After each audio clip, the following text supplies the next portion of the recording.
पावे मोला छोड़ के ते कहाँ जावे गुसैया गुसैया गुसैया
गुसैया गुसैया गुसैया गुसैया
गुसैया गुसैया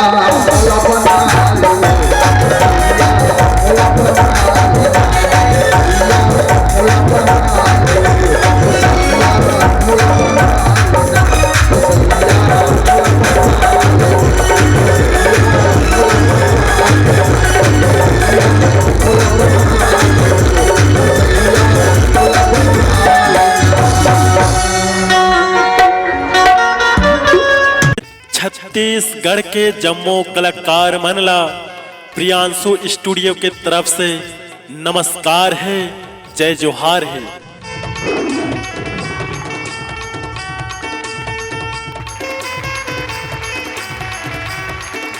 हाँ दोस्तों, यदि आप अपने गाने को ऑडियो वीडियो डिजिटल रिकॉर्डिंग करवाना चाहते हैं तो चले आइए Priyanshu studio Bemetara. Mobile number है 9399345518।